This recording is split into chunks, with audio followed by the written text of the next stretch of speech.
구저업 철새 도래지에서 고병원성 AI 바이러스가 검출되면서 닭 사육 농가에 내려졌던 가금류 이동 제한 조치가 오늘 해제됐습니다. 쓰레기 요일별 배출에 대한 반발이 커지고 있는 가운데 SNS로 모인 도민들이 쓰레기를 한 곳에 버리는 항의 시위를 벌였습니다. 노동조합 설립을 방해해 기본권을 침해한 사용자가 노조원들이 입은 정신적 피해를 배상해야 한다는 판결이 나왔습니다. 제주에서도 저출산 고령화 현상이 심각해지면서 지역 경제 성장의 발목을 잡을 것이라는 우려가 커지고 있습니다. 여러분 안녕하십니까? 뉴스데스크 제주입니다. 구저업 철새 도래지에서 고병원성 AI 바이러스가 검출되면서 닭 사육 농가에 내려졌던 이동 제한 조치가 해제됐습니다. 하지만 AI가 전국적으로 확산돼 달걀 공급은 당분간 차질이 예상됩니다. 박주연 기자의 보도입니다. 철새 도래지 반경 10km의 닭과 오리 사육 농가에 이동 제한 조치가 내려진 것은 지난 9일. 제주도는 오늘 닭 사육 농가 19곳의 이동 제한 조치를 해제했습니다.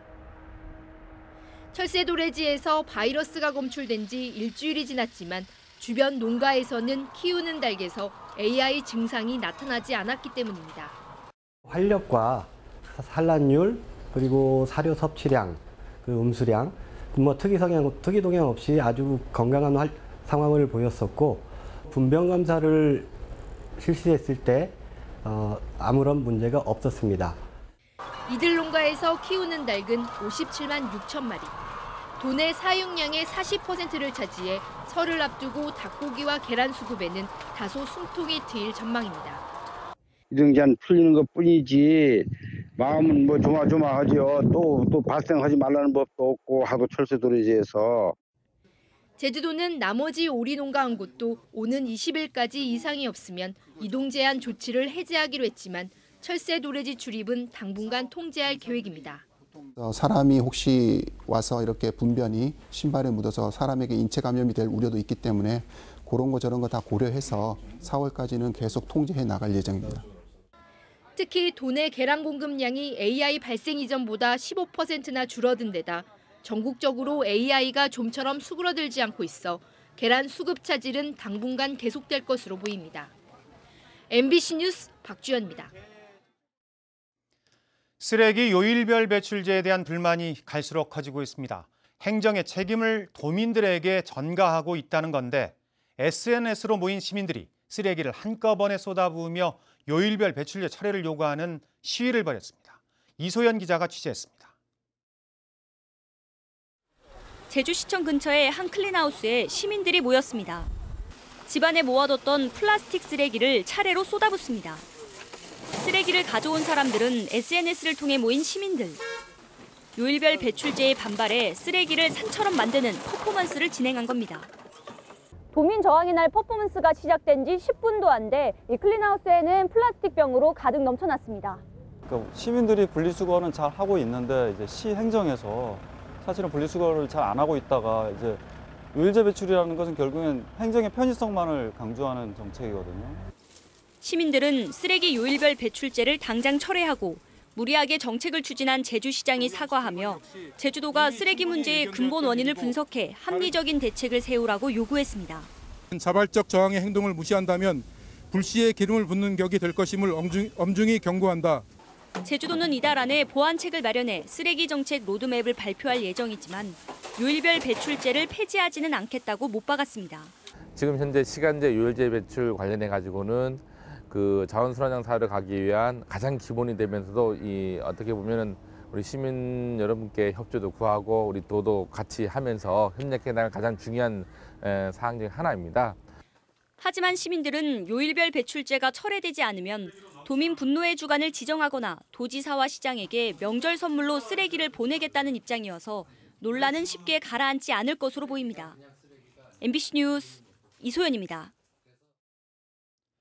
오는 9월 부분 개장 예정인 제주 신화역사공원 건설 공사가 강풍과 인력난으로 지연되고 있습니다. 신화역사공원 건설업체들은 오늘 원희룡 제주도지사와 가진 간담회에서 공사 현장에 초속 14m의 강풍이 자주 불어 타워 크레인 작업이 중단되면서 전체 작업량의 30%를 진행하지 못했다고 밝혔습니다. 또 현지 노동자가 부족해 인건비가 오르고 다른 지방에서 데려오는 악순환이 반복되고 있다고 설명했습니다. 근로조건 향상을 위해 노동조합을 만드는 것, 헌법에 보장된 근로자들의 기본권인데요. 법원은 대학이 노조 설립을 방해하는 것은 노조원들의 기본권을 침해하는 행위라며 손해배상을 하라고 판결 내렸습니다. 김찬년 기자입니다. 교직원 140여 명이 일하고 있는 제주 한라대학교. 지난 2013년 학교 측이 연봉제 전환을 강행하자 이에 반발해 노동조합 설립 움직임이 시작됐습니다. 이를 알아챈 김성훈 한라대 총장은 전체 직원회의에서 노조는 정당성을 만들기 위해 언론을 통해 극한 투쟁과 싸움의 명분을 만든다며 절대 만들지 말라고 이야기했습니다. 직접 전화를 걸어 노조 설립을 중단하도록 요구하기도 했습니다. 그 노조라는 거는 제3의 세력이 민무청 지네들 그런 기술이 있어가지고 충돌 일으키는 거예요. 그것 때문에 노조를 만들지 말라 그러는 거예요. 우여곡절 끝에 노동조합은 설립됐지만 징계와 전보 인사가 이어지자 노조원들은 총장을 노조 설립 방해 혐의로 고소하고 학교 측에 손해배상을 청구했습니다. 저분의 잘못을 우리가 법적으로 인정을 받는 수밖에 없고 그 법적 조치를 통해서 그분의 그 부당노동 행위 자체가 멈춰졌으면 하는 바람이었죠. 그것 때문에 고소고발이 시작되게 된 겁니다. 결국 제주지방법원은 학교 측이 노조원 8명에게 850만 원을 배상하라고 판결했습니다. 총장이 노조에 개입하려 한 것은 헌법이 보장하는 근로자들의 기본권을 침해한 위법한 행위이며 노조원들이 정신적 고통을 받은 것이 명백하다는 겁니다. 대법원은 지난해 김성훈 총장에게는 벌금 200만 원을 확정했습니다. 노조와 학교 측은 이사장 일가에 대한 검찰 고발과 부당 노동행위 등 모두 9건의 소송을 진행하고 있어 한라대를 둘러싼 파장은 앞으로도 계속될 것으로 보입니다. MBC 뉴스 김찬년입니다.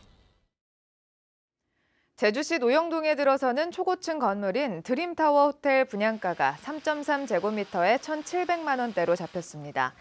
제주시에 따르면 드림타워 측은 최근 일반 호텔 850실을 3.3제곱미터에 1,700만 원대에 분양하겠다고 신고했습니다. 분양은 오는 3월부터 시작되며 분양 면적이 12만 제곱미터인 점을 감안하면 총 분양 금액은 6,400억 원에 이를 것으로 예상됩니다.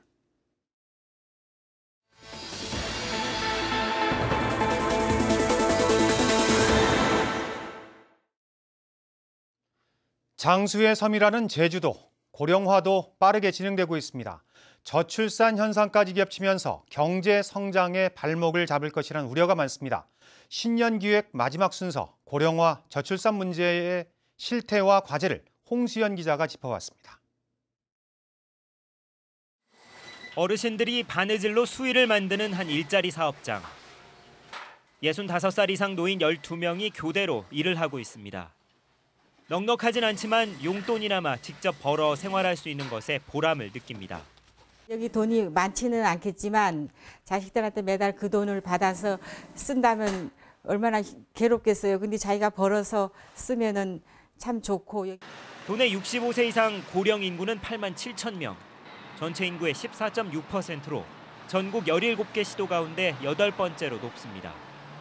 이 같은 추세라면 고령 인구 비율은 2025년 20%를 넘어 초고령 사회에 접어들고 2040년에는 33.9%에 이를 전망입니다.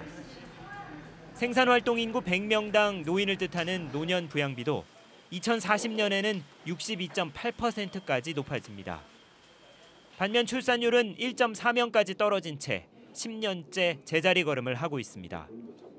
고령 친화 도시 조성을 하는 과정에서 노인 복지 정책이라고 또 노인 복지의 다양한 서비스들의 어떤 질적 개선을 가져올 수 있는. 저출산 고령화가 노동 인력의 감소로 이어지고 늘어난 복지 비용은 젊은 세대가 떠맡는 악순환이 현실로 다가오는 지금. 단순히 노인 일자리와 출산 지원비 얼마를 지급하는 식이 아닌 좀 더 멀리 내다보는 장기적인 대책이 필요한 시점입니다. MBC 뉴스 홍수연입니다.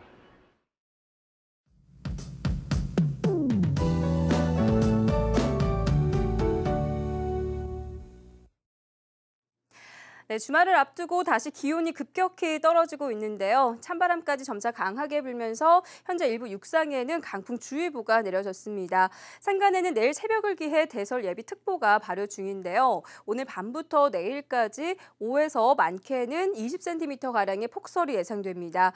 눈이 내려 쌓이면서 중산간 이상적을 오가는 운전자들은 월동장구를 미리 챙기셔야겠고요. 해안 지역으로도 눈과 비가 오락가락하겠습니다. 이번 추위는 휴일인 모레 절정을 보이면서 올 겨울 들어 가장 춥겠는데요. 찬바람이 불면서 체감 온도는 종일 영하권에 머물 것으로 예상됩니다. 다음은 자세한 지역별 날씨입니다. 네, 내일 아침 2도에서 3도의 기온 분포를 보이면서 오늘보다 3도가량 낮겠습니다. 낮에도 기온이 5도 내외에 머무는 등 아침과 낮의 기온차가 크지 않겠고요. 풍랑주의보가 내려진 해상에는 강한 바람과 함께 물결이 매우 높게 일겠습니다. 네, 이번 한파는 다음 주 중반쯤 잠시 누그러질 것으로 전망됩니다. 날씨였습니다. 다음은 희망 2017 나눔 캠페인 성금을 맡겨주신 분들입니다. 제주방수 김한성 대표가 30만 원, 제주시각장애인 복지관 직원들이 29만 원, 양돈 농협분여회에서 100만 원, 서귀포 불교대학 35기 김창석 회장과 법우 회원들이 50만 원을 보내주셨습니다. 성금을 맡기실 분들은 이달 말까지 제주은행이나 농협 계좌를 통해 보내주시면 됩니다. 성금 보내주신 여러분 고맙습니다. 제주 산학융합지구 조성 사업이 본격 추진됩니다. 제주도와 제주대는 제주 첨단과학기술단지에 오는 2021년까지 295억 원을 투입해 캠퍼스관과 기업 연구관을 신축하는 협약을 맺었습니다.